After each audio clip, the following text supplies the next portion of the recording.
সেনাপ্রধান কার, মানে বর্তমান সরকারের পক্ষে না বিপক্ষে, কোন পক্ষে? অনেকে বলার চেষ্টা করতেছে না উনি ভারতের পক্ষে, মানব অধিকার লঙ্ঘন হয়েছে, কোথাও তো আপনারা কিছু করতে পারেন নাই।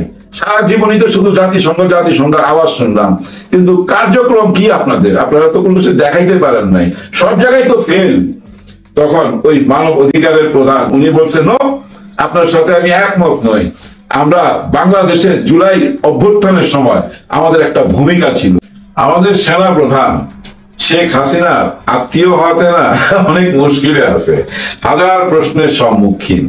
বিশেষ করে গত কিছুদিন আগে একটা ভাষণ দিলেন, ওই যে ভাষণের মধ্যে উনি মাননীয় বলেন নাই, মাননীয় প্রধান উপদেষ্টা বলেন নাই, ডক্টর মোহাম্মদ ইউনূস বলছে, মাননীয় বলে নাই, স্যার বলে নাই। না বলাতে ওনাকে নিয়ে তো বুঝছেন হাজার রকম প্রশ্ন।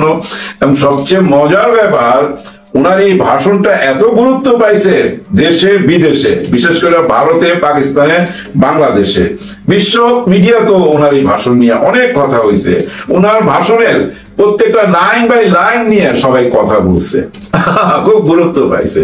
যাই হোক, তারপর একটা প্রশ্ন দেখা দিয়েছিল আমাদের মনে যে আসলে সেনাপ্রধান কার, মানে বর্তমান সরকারের পক্ষে না বিপক্ষে, কোন পক্ষে? অনেকে বলার চেষ্টা করতেছে না উনি ভারতের পক্ষে।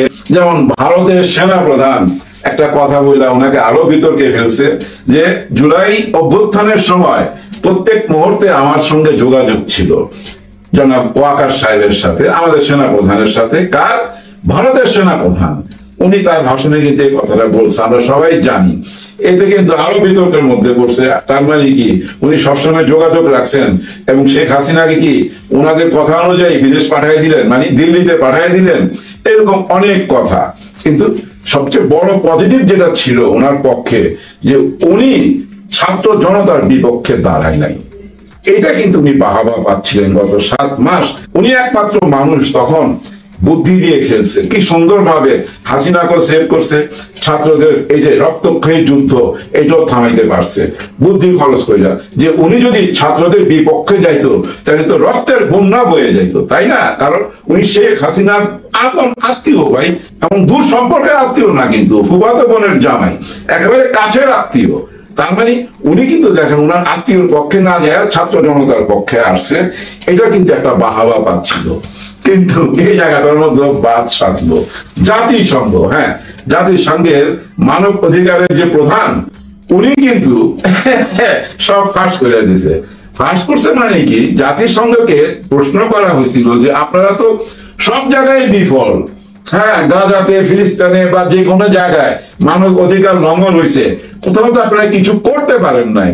সারা জীবনই তো শুধু জাতিসংঘের আওয়াজ শুনলাম, কিন্তু কার্যক্রম কি আপনাদের? আপনারা তো কোনো কিছু দেখাইতে পারেন নাই, সব জায়গায় তো ফেল। তখন ওই মানব অধিকারের প্রধান উনি বলছেন, নো, আপনার সাথে আমি একমত নই। আমরা বাংলাদেশে জুলাই অভ্যুত্থানের সময় আমাদের একটা ভূমিকা ছিল। কি ভূমিকা? যখন জুলাই গণ অভ্যুত্থানে শেখ হাসিনা আর্মি রাস্তায় নামায় দিল, আর্মির হাতে ক্ষমতা তুলে দেওয়ার চেষ্টা করলো, এবং আর্মি কিন্তু তখন প্রথম দিন খেয়াল আছে আপনাদের, আর্মি কিন্তু গুলিও চালাইছে, আমরা কিন্তু এরকম ভিডিও ফুটেজও দেখছি, কিন্তু তারপর দিনই বন্ধ হয়ে গেছিল। ওই টাইমে এই জাতিসংঘের মানব অধিকারের প্রধান আমাদের ওয়াকার সাহেবকে টেলিফোনে জানাইছেন যে আপনি এই কাজগুলা করতে পারবেন না। হ্যাঁ, কারণ শান্তি বাহিনীতে, জাতিসংঘের শান্তি বাহিনীতে বাংলাদেশ আর্মি খুব সুনামের সহকারে কাজ করতেছে, এটা আপনি মাথায় রাখবেন। আপনি আর্মিকে ছাত্র জনতার বিরুদ্ধে নামাইতে পারবেন না, এটা ঠিক হবে না। এরকম একটা কথা বলার সঙ্গে সঙ্গে কিন্তু আর্মি কিন্তু গুলি বন্ধ করে দিল, আর কোনো গুলি করলো না। এবং শেখ হাসিনার এখানে যাওয়ার পর ওই যে বলছে না যে আলাদা রুমে যায় জয়কে বুঝাইছে, জয় তুই করে কথা বলতেছিল, শেখ রেহানা ছিল, আমার মনে হয় তখন বুঝাইতেছিল যে জাতিসংঘে থেকে বাধা দিছে, আমি আর কোনো হেল্প করতে পারবো না, আপনার মাকে যদি বাঁচাইতে চান তাহলে ভারতে পাঠিয়ে দেই। এটাই কিন্তু শেষ সময়, হাতে সময় আছে 30-40 মিনিট।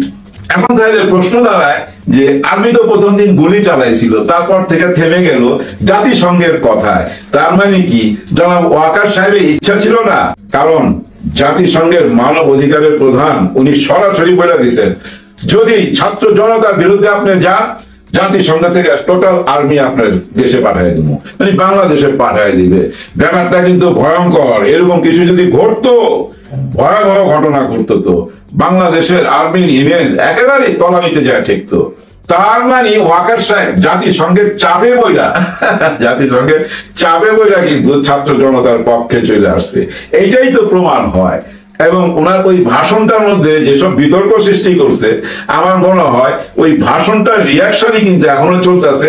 এই যে জাতিসংঘ থেকে সবকিছু ফাঁস করা হলো, এটা কিন্তু ওই ভাষণের রিয়াকশন, এটা কিন্তু ওই ভাষণ দেওয়ার পরই আসলো। কিন্তু তার মানে ওই ভাষণের রিয়াকশন এগুলা চলতেছে, কিন্তু সামনে আরো চলতে থাকবে, আরো অনেক কিছু আমরা জানতে পারবো।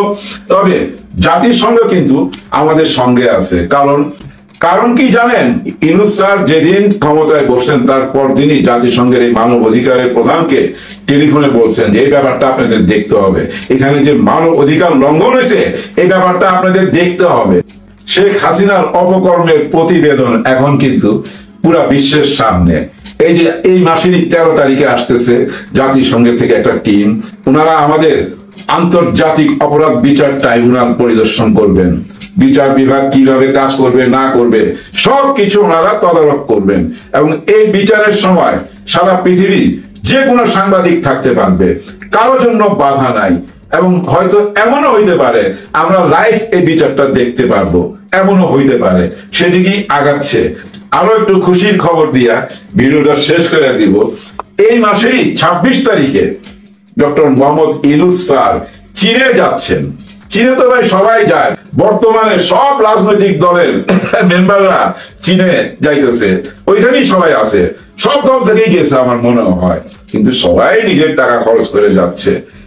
আর ডক্টর মোহাম্মদ ইউনূস স্যার যাবেন, চীন থেকে বিশেষ একটি বিমান পাঠানো হচ্ছে, বিশেষ বিমান, সেই বিমানে করে উনি চীনে যাবেন।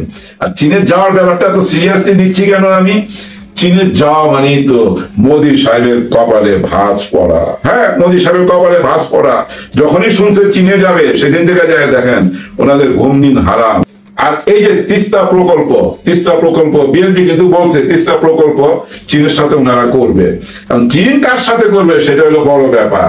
ডক্টর মোহাম্মদ ইউনূস স্যার গেলে ওনার সঙ্গেই তিস্তার ব্যাপারে নিশ্চয়ই আলাপ হবে, আরো অনেক কিছু আলাপ হবে।